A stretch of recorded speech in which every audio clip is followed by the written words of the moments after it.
I'd like to do some kind of work that is useful. I want to help the weak. I wouldn't mind working the fields in a frontier village. I could also act as a pseudo-priest. What would your plan be, Hecarim? And what would I do? The corners of Robodick's mouth tweaked upward. Is it all right for you to decide that all on your own? It took a little while for Hecarim to see what Robodick was getting at. Finally, the implication sunk in, and his face twitched. What? Heh. It was a wicked laugh. Did you think we wouldn't notice? But it's not like we were trying to hide it. It just wasn't the right time, you know. So that is what you were talking about with the gift. Who made the first move? Hey, Robodick, look over there. Hecarim was pointing to a pair of people browsing items in a splendid tent.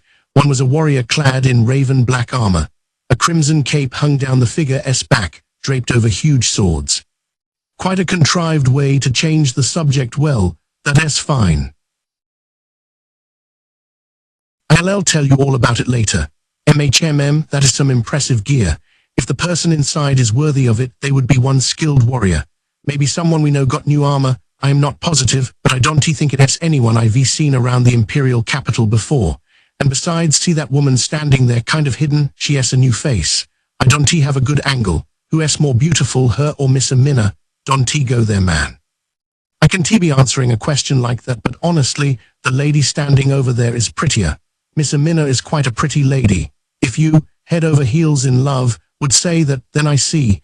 They must be travelers or adventurers who ended up here. Or maybe they were going to start with a fresh base in the city, but they were shopping around for daily use magic items. Isn't that weird? There were all sorts of enchanted goods inside the splendid tent, but not the kind adventurers or workers would use, more just for everyday use. For example, one item was a refrigerator, a box that could be filled with chill to protect items held inside. There was also a fan, which created a nice breeze. Most of these items had been thought up 200 years ago by the Minotaur known as the All-Talk Sage. He was a warrior. The nickname came from the fact that he proposed lots of items, but didn't have the ability to make them. Nor could he explain why they were shaped like they were, or by what logic he arrived at them. Supposedly, he was a first-rate warrior. Legends were still told, saying he could whip up tornadoes with a swing of his axe and split the earth if he struck it. He was also known for mobilizing the large country of Minotaurs. They thought of humans only as food. He elevated the human race to the status of slave laborers. Adventurers usually lived in inns, so it was rare to see one interested in buying household items thought up by that subhuman. They were difficult to take on adventures. It's not so strange. The Empire's magic technology is fairly advanced. You can buy things cheaper than in other countries, so perhaps they estimate shopping is worth it, even figuring in the effort of taking their purchases home. I see, that could be. Certainly, if you figured us as the standard customer, it would be odd. But I don't think it's so weird for someone passing through. Yeah, that makes sense. When I think of it that way, I understand why they look so invested. The warrior in the armor was inspecting all the magic items very thoroughly. He was opening and closing the doors, holding things up, and flipping them over. Hecarim thought he could see beads of sweat forming on the merchant's forehead. Maybe we should get that invested in our own search. Yeah. Chapter 2 Butterflies caught in a spider's web. A number of workers gathered at the Count's place before dawn, including Hecarim and the rest of Foresight, who were the last to arrive. There were 18. They were all skilled workers from the imperial capital. They had been rounded up for this job. The teams observed one another with appraising eyes, keeping a short distance between groups. The way they all turned simultaneously to look at Foresight when they arrived was quite a sight. I've seen a few of these faces around. Or actually, didn't we just run into Mr. Beetle over there on the Catsy plane? Didn't I tell you at the inn? Gringham's team got the request too. Did I not say that? I am pretty sure I said something to that effect. But anyhow, behold this concentration of the Empire's most famous workers. A round of applause for our requester's deep pockets. We can do without the applause. More importantly, it looks like the team leaders are over there. Though the workers were split up by team, 3 people had gathered to exchange information. Gringham's there, so yeah, okay, I'll go say hello. What the, he's here too. I see, so those elf girls are the worst. Drop dead shitbag, Amina snapped. She was only murmuring in a low voice, but with enough hostility that Hecarim and the others quickly looked around. Miss Amina, I know, robber, We were teammates for this job. I just don't want to see his face. I don't like that guy either. When it comes to like or dislike, I am not fond of him, but we still have to watch our attitudes. Hecarim got in between Amina, whose face said, "Oh, be quiet," and Robadick, and he playfully shrugged his shoulders. Hey, I gotta go say hi, so don't talk like that now. I want to be able to keep it off my face. Good luck, leader. At Robadick's cheer, he pulled a face and said, "You're sure it's just me?" Then he approached the other three leaders. The first one to greet him as he neared was a worker in silver full-plate armor. Since the armor was bizarrely rounded and had huge shoulders, it made the man look less like a person and more like an upright rhinoceros beetle. Judging from the horn jutting out from the forehead of his close helmet, that's what he was going for. However, one thing he probably wasn't going for was the impression that a child had stood a rhinoceros beetle up on 2 feet. His legs were short. He stood with his short, stout legs planted firmly on the ground. He looked like a dwarf warrior might. "As I suspected, you have come, Hecarim. Hey, Gringham." Yeah, the terms were pretty good. He raised a hand to wave at the other two. The greeting was a bit relaxed for the situation, but they didn't seem to be offended. The 4 of them were wildly different ages and experience levels, but they were all capable workers. If you only brought Hecarim, looked at Gringham's team and counted before continuing, 5 people. Where are the rest of your members? They are resting, washing away their fatigue, and due to the injuries incurred during the recent work in which you also participated, various repairs and purchases need be made. This man, Gringham, was the leader of Heavy Masher, a large worker team of 14. Naturally, there were benefits to having so many members. Since they could take a number of different approaches to any given job, Heavy Masher could act very practically. It was a major strength to be able to customize the team to fit individual requests, but there were also drawbacks. Since rewards were shared, each member's take was smaller. It also took more time to make decisions, so they were less agile. With those pros and cons, depending on the workers' personalities, it wouldn't be surprising for a team that big to split apart. So the fact that Gringham could hold them all together was an indication of his excellent management ability. Sounds tough. Maybe you should join our team. Then you won't have to get cursed for making so much without them. What a daft proposal. A leader must reward his team when their work is done. So unfortunately for you, we'll take the liberty of achieving excellent results. Simone, give me a break. And you can totally talk like normal, you know. Gringham flashed a smile. Sensing some negative sentiment, Hecarim shrugged his shoulders and turned to another man. I think this is the first time we've properly met. When Hecarim offered his hand and greeting, the man took it. He had strong, firm hands. His tapered eyes moved to focus on Hecarim. Foresight. I've heard a lot about you. His voice was cool, like the clear ringing of a bell. It suited his looks. You too, Tenbu. Probably no worker hadn't heard of this genius warrior. He was undefeated at the arena. In a way, his team, Tenbu, was just himself. That's why Amina had made a face when she saw him. I am happy to be teaming up with a genius swordsman, said to be equal to the kingdom's strongest, Gaze of Stronov. Thank you. But perhaps you will soon say I am equal to me, Elia Uzruth. Oh well then, Elia smiled faintly. It could be read as arrogance. Hecarim blinked several times to conceal the emotion that threatened to appear in his eyes. I'll be expecting a lot out of your sword in the ruins. Yes, please do.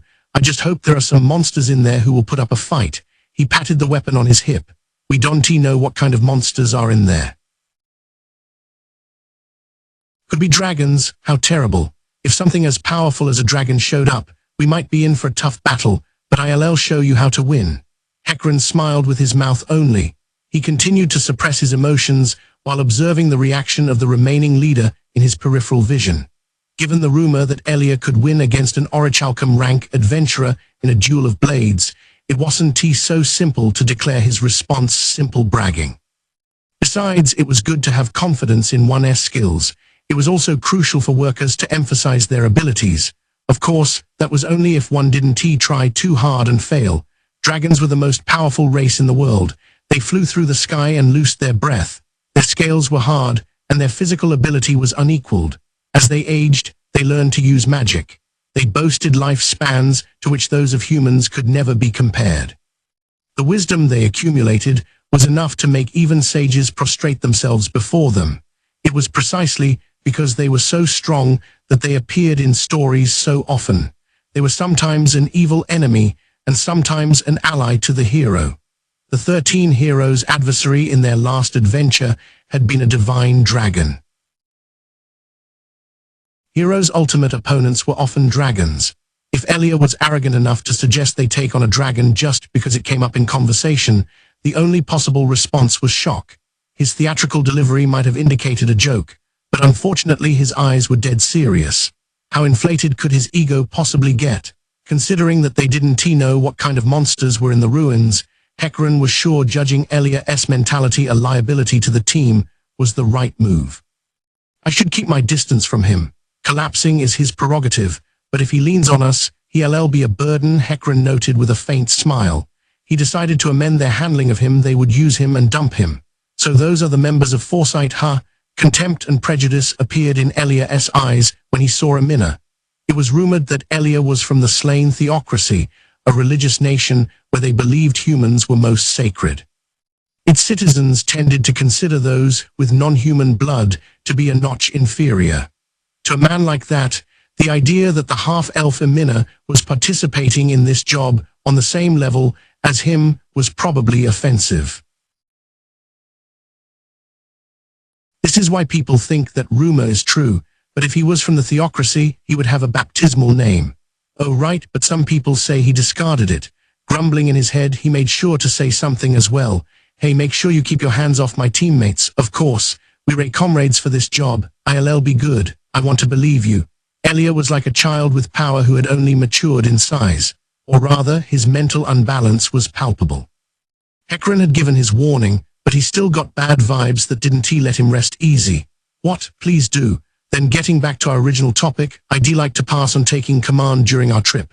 Barring extremes, I'll follow the orders of whoever leads the group, and I don't mind being the vanguard in a fight. I'll conquer everything with my katana. Okay, got it. Then I'll be getting back to my team. If you need anything, please call me. Elia bowed and walked away. Hecarim nearly scowled when he saw the multiple women waiting for him, but he couldn't let his feelings show. There were times when other people knowing one's emotions was a disadvantage. If he was going to get caught in that kind of spot, he wasn't fit to be a team leader. He buried his reaction and erased his expression. Shifting his gaze as if averting his eyes from something unclean, he greeted the last remaining team leader. Hello, sir. You're looking well. Hello, Hecarim. You're looking fine yourself. The whistling quality of the man's voice was due to the fact that he lost most of his front teeth. Palpatra Greenleaf Ogrian, his nickname came from the armor he wore, which sparkled like a leaf covered in morning dew. It wasn't made from metal, but from the scales of a green dragon. Palpatra's team had successfully hunted the beast. Of course, it hadn't been such a big one, but dragons were beyond what workers and adventurers could usually handle. Palpatra was an 80-year-old man. Most people in this line of work retired in their mid-40s. The faster ones got out before they even hit 40. The number of adventurers dropped abruptly after age 50. As expected, people doing this harsh work couldn't ignore their physical decline as they got older. And actually, although he was an exception, he had still fallen quite far from his peak. During his heyday, he was said to have been Orichalcum rank, and yet he remained on the front lines. Palpatra was so old, but he was still working. Most people in the industry respected him. That one seems a mite risky, eh? Palpatra's wrinkled face grew even more wrinkly as he lowered his voice. Hecarim voiced his agreement. Right, I don't care if he wants to destroy himself, but I am not interested in going down with him. It is true that he is strong, but that sort of overconfidence can spread to fellow travelers. It is extremely dangerous. Gringham emitted a low groan that seemed to say, what do we do with this guy? Probably no worker didn't think that, faced with Elia's attitude. Actually, how strong is he? I haven't been to the arena lately. Thou knowest not, I do, and thou, sir, just stories I haven't seen him with my own eyes. If I ask my teammates, they might know something. What is the standard anyway? If we say Gaze of Stronov is the peak, then where would someone everyone knows say the 4 rank? The knights nicknamed Heavy Bomber, Unshakable, Lightning, and Stormwind. It is hard to rank them. They ray certainly not as strong as the captain of the Royal Select, but Gaze of Stronov being on top is also in the past. With the passage of time, new powers will emerge. Are you saying Uzruth could be one of those? Is he really that strong? Actually, I've never seen the four up close. Probably the most powerful I've seen is the Emperor's direct report, the captain of the Silver Guard. He is pretty tough, equal to the four maybe. The strongest I know are the Council State's Dragon Lords. Humans could never defeat them. Some say there are 5, but some say 7. Oh, but we're trying to figure out a yardstick to use to rank Elia, so let us limit it to human fencers only. In that case, most of the Argland Council State's fencers get excluded because they raise subhumans. The same can be said for the martial kings of the arena. What about the female Holy Knight of the Sacred Kingdom Robel and her divine swords? That said, when it comes to pure fencing ability, I am not sure. As a worker, it was extremely important to gather information about who was strong for carrying out jobs. If someone got in the way, knowing who they were could make the difference between a win and a loss. Of course, a warrior would end up learning about others in the swordsmanship world as a matter of course. What was happening right now was the same thing. The conversation that had started with the question of how strong Elia was had gradually gained steam and was turning into an exchange of powerful character information. It resembled a group of kids saying, "The guy is strong. The slain theocracy's overall level is high, but I don't hear many rumors about exceptional individuals. Even if they have them, they ray faith casters, so they don't count. One of the top-ranked adventurers in the kingdom is a woman warrior." What about her? Oh, you mean she has strong pectoral muscles, not breasts? She is strong, yes. But I heard she lost to the captain of the Royal Select in a formal duel. I heard she nearly killed someone who called her that. Higher. What a terrifying woman. Once you start listing names, it gets hard to keep it to just sword users. The city-states have the Brave Warrior and the Dark Knight.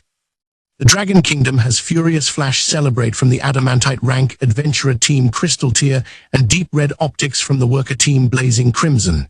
In the Kingdom Brain Unglaus, the conversation paused for the first time. Brain Unglaus? Who is that? You have not heard. He is a well-known swordsman in the kingdom and you. Hecarim shook his head. He'd never heard that name before. You do not know him. Unable to hide his disappointment, he spoke in an indefinite tone, as if digging up old memories. This happened a long time ago, but I faced him in the quarterfinals of the Kingdom's Royal Tournament.